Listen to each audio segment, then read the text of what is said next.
आ जाइए बच्चों। बच्चों आज अपना चैप्टर जो चल रहा है, हमारा चैप्टर कौन चल रहा है? थर्ड चल रहा है, क्लास 10th का, जिसका नाम है pair of linear equation in two variables, दो चर वाले रैखिक समीकरणों का युग्म। बच्चों इसमें हम 3.2 एक्सरसाइज कर रहे थे बाल को, 3.2 एक्सरसाइज चल रही थी बच्चों हमारी, और हमने कहा था बच्चों 3.2 क्वेश्चन 4 तक हम निपटा चुके हैं। आज चलेगा क्वेश्चन नंबर 5। तो चलिए क्वेश्चन नंबर 5 स्टार्ट करते हैं। सभी बच्चे बुक और पेन पेंसिल के बैठ जाएं, करते हैं स्टार्ट क्वेश्चन नंबर 5। अब क्वेश्चन नंबर 5 क्या, समझ लो ध्यान से। उसने एक इक्वेशन दी है बच्चों, एक क्या दिए, एक इक्वेशन दी है बच्चों। क्या दिए? Equation 2x plus 3y minus 8 is equal to 0। 2x plus 3y minus 8 is equal to 0। उसने कहा है बच्चों पहला पार्ट में क्या है बच्चों? उसने कहा है कि आपकी लाइंस क्या मिटे? प्रति छेद करती रेखाएं, प्रति छेद करती रेखाएं, पहला पार्ट। दूसरा पार्ट बच्चों लिखा है समांतर रेखाएं, समांतर रेखाएं। थर्ड पार्ट लिखा है बच्चों, थर्ड पार्ट समपाती रेखाएं, समपाती रेखाएं। चलो समझते हैं, फटाफट इंग्लिश में लिखते हैं बच्चों। क्या नाम है इनका? बाइसेक्ट लाइंस होगा पहले का। तो क्या लिखा है बच्चों? Bisect lines, intersecting lines, intersecting lines, intersecting lines बच्चों। पैरेलल, पैरेलल लाइंस से बच्चों। और थर्ड दिया है कोइंसिडेंट लाइंस, कोइंसिडेंट लाइंस से बच्चों लाइंस।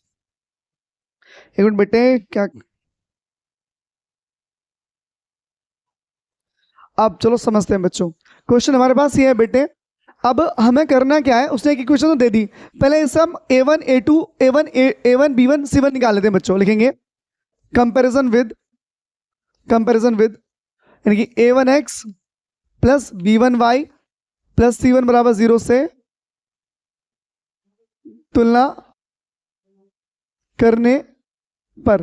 तो बेटे x खत्म हो गया, a1 कितना 2 आ गया, b खत्म हो गया, वो y खत्म हो गया, b1 कितना आ गया बेटे 3 आ गया, c1 कितना है बच्चों -8 से। बेटे इतनी बात समझ में आ गई। अब ये क्वेश्चन कहता क्या वो समझ लो ध्यान से, बिल्कुल क्या समझना है कि क्वेश्चन कह क्या रहा है। क्वेश्चन क्या कह रहा है? आपको एक इक्वेशन दे दी, अब आपको क्वेश्चन खुद बनाना है। मतलब आप एक फील करेंगे कि हम लोग टीचर बन चुके हैं, जैसे आप लोगों को फीलिंग्स अब खुद आएगी कि हाँ भाई मैं टीचर बन चुका हूँ, देखो कैसे फीलिंग आती है। अब यहाँ से उठेगी वो फीलिंग। आपको एक लाइन, एक इक्वेशन लिखनी है खुद अपने आप से, और वो इक्वेशन ऐसे लिखनी है बेटे, वो लाइन कैसी हो? बाइसेक्टिंग लाइन्स हो। और बाइसेक्टिंग लाइन्स के लिए इंटरसेक्टिंग प्रतिच्छेद कब करेंगे बच्चों? a1 upon a2 is not equal to b1 upon b2 होगा बच्चों, ठीक है। समांतर कब होगी बाल को? a1 upon a2 is equal to b1 upon b2 is not equal to c1 upon c2। अगले पाओ बच्चों, a1 upon a2 equal to b1 upon b2 is equal to c1 upon c2। ये तीन लाइन्स हमारे पास। आपको अलग अलग part करना है, पहले फर्स्ट पार्ट निपटाना है, फिर सेकंड पार्ट, फिर थर्ड पार्ट। पहले फर्स्ट पार्ट लिखना है, फिर सेकंड पार्ट। ऐसे मत लिखना एग्जाम में। क्या लग रहा है बार बार एग्जाम में क्या लग रहा है? अब एक चीज समझिए ध्यान से, एक मिनट बच्चों।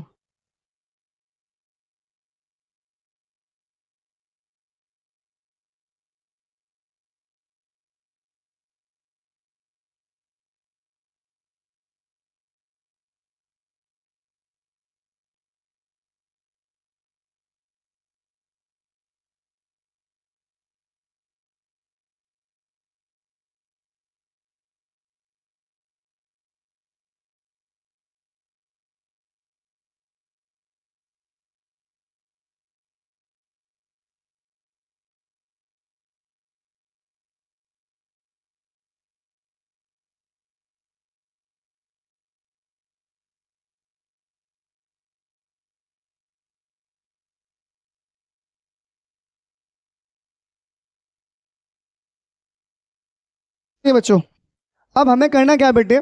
हमें एक इक्वेशन तो दे दी, हमें दूसरी इक्वेशन आपको ऐसी बनानी है।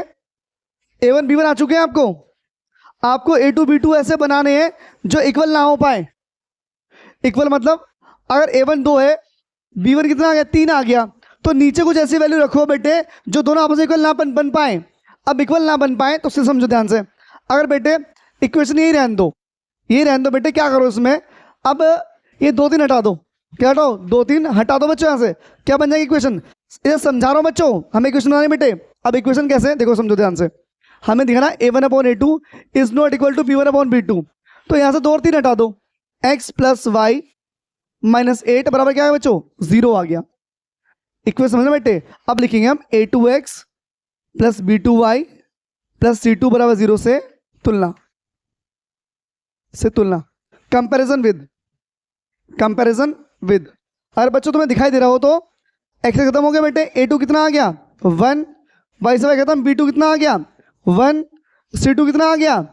-8 से बच्चों। अब मैं छोटा सा यहाँ समझाऊँ, छोटा समझना ध्यान से, छोटा सा ध्यान से बच्चों। a1/a2 निकालिए पहले आप। a1/a2 देखो, a1 कितना? 2 है बच्चों। a2 कितना बच्चों? 1 है। चलो b1/b2 निकालिए। b1 कितना है? 3 है। b2 कितना बच्चों? b2 कितना बच्चों? 1 है। अब देखो 2/1 है या 3/1 है, दोनों बराबर है क्या आपस में? दोनों इक्वल नहीं है बेटे। तो ये जो हमने इक्वेशन बनाई है बच्चों, हमारी इक्वेशन सही हो गई बेटे।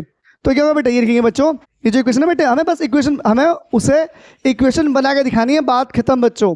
ये हमारा प्रूफ हो गया बेटे। तो ये लाइन कैसे होगी? बाइसेक्टिंग लाइन्स बेटे। क्या होगी? Intersecting lines. कौन सी होगी बेटे? ये वाली। तो एग्जाम में आंसर क्या होगा हमारा? ये इक्वेशन हमारी ठीक हो गई बच्चों, ये हो गया हमारा आंसर। आपको ये लिखना है, समझ गए? ये मैंने प्रूफ करके समझा दिया है, ठीक है या गलत है बच्चों? ठीक है यहाँ तक बेटे, क्लियर हो गया बच्चों? अब आप एग्जाम में कैसे लिखेंगे? एग्जाम में आपको बस ओनली इक्वेशन लिखनी है, आपको इतनी सी एग्जाम में इतनी इक्वेशन लिखनी है बस बच्चों, यानी कि x प्लस वाई माइनस 8 बराबर बच्चों 0। ये हो गया हमारा आंसर। क्योंकि बेटे हमें a1/a2 is not equal to b1/b2 दिखाना बच्चों, समझ गए बेटे? तो पहला पॉइंट हो गया हमारा क्लियर बच्चों, ये इक्वेशन हो गया हमारी आंसर। अब चलो दूसरे पे। अब हमें क्या दिखाना बेटे? 2 तो बराबर हो, तीसरा बराबर ना हो। 2 तो बराबर हो, तीसरा क्या हो बच्चों? बराबर ना हो। अब क्या करो, ये रहने दो इक्वेशन, ये रहने दो, बस 8 का बेटे क्या बना दो? 16 बना दो। बस अब तुम क्या सर ऐसे कर रहे हो आप लोग?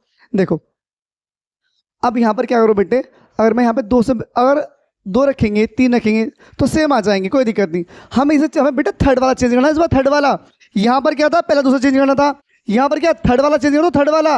ये कह रहा है इक्वेशन से ये रहने दो, जो मन करे वो लिख लो, जो तुम्हारा मन करे। यहाँ 15 लिख लो, 20 लिख लो, 25, जो तुम्हारा मन करे वो लिख लो, कोई दिक्कत नहीं। यहाँ तक लिखो 2x प्लस 3y माइनस, जो मन करे 1 2 3 4 5 जितना मन करता धर दो, क्योंकि बेटे मुझे ये दोनों तो बराबर दिखाने हैं दोनों तो, और लास्ट वाला क्या बराबर नहीं होना चाहिए। तो बेटे मैंने लिख दिया यहाँ पर 16 बराबर क्या होगा बच्चों? 0। ये आ गया हमारा आंसर। अब तुम पूछो कैसे सर? चेक करो, देखो a1 कितना? 2, a1/a2 निकालो, a1/a2 निकालो। a1 कितना? 2, a2 कितना? a2 भी 2 है बच्चों, 2 a2 है बच्चों। b1/b2 निकालो, b1 कितना? 3 है बच्चों, और b2 भी कितना बच्चों? यहाँ पर 3 है। c1/c2 निकालो, c1 कितना? 8 है, और कितना बच्चों? 16। 8 के बाद 8 दूनी कितना हो गया? तो आ गया बेटे 1/2। ये सही है, दोस्तों काट दो, 1/1 आ गया, 3 दिन काटो 1/1 आ गया, यहाँ पर आ गया 1/2। तो 2 तो बराबर हो गए, थर्ड वाला बराबर नहीं हुआ। तो बेटे ऐसा तो क्या हमारी इक्वेशन हो गई बच्चों सही। तो ये आंसर देना था बस, यही आंसर देना था बस। अब थर्ड वाले में क्या करना?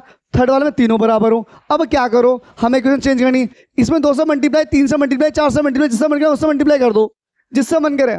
मैं 2 से मल्टीप्लाई कर रहा हूँ, क्यों? देखो 2 दूनी 4x, 2 दिया 6y, 2 टे 16 बराबर कितना हो गया बच्चों? 2 टे 16 बराबर कितना हो गया बच्चों? 0। अब देखो a1/a2 सेम होगा, b1/b2 सेम होगा, c1/c2 सेम होगा। क्यों बच्चों? देखो ध्यान से, क्यों सेम होगा समझो ध्यान से।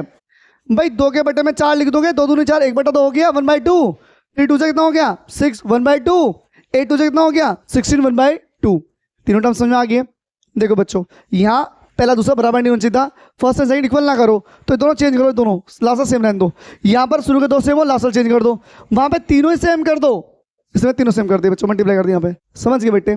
तो ये बस आपको तीनों इक्वेशन देनी थी। आगे हमारा क्वेश्चन नंबर कौन सा बेटे? क्वेश्चन कौन सा बच्चों हमारे? क्वेश्चन कौन सा बेटे? क्वेश्चन नंबर कहाँ गया? क्वेश्चन नंबर 6 था बच्चों।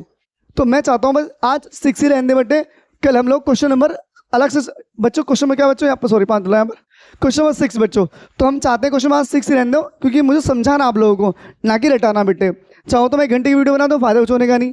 तो बेटे इस क्वेश्चन को ध्यान समझ लेना। अगर आपको ये बनानी आ गई अपने आप ही, तो समझो आपको चैप्टर समझ में आना स्टार्ट हो गया अपने आप ही। आपको एक क्वेश्चन बनानी है अपने आप, माइंड में सोच, कुछ ही बनाओ जो तुम्हें मन करे, बस ये दोनों बराबर, मतलब यहाँ पर A1/A2 बराबर मत मान देना B1/B2। यहाँ पर बच्चों लास्ट वाला बराबर ना आ जाए, यहाँ पे तीनों बराबर आ जाए, बात खत्म हो गई। ये हमारा टर्म्स था। तो बच्चों क्वेश्चन नंबर 6 हमारा हो गया समाप्त। तो बेटा आज के लिए इतना ही। थैंक यू, धन्यवाद बच्चों।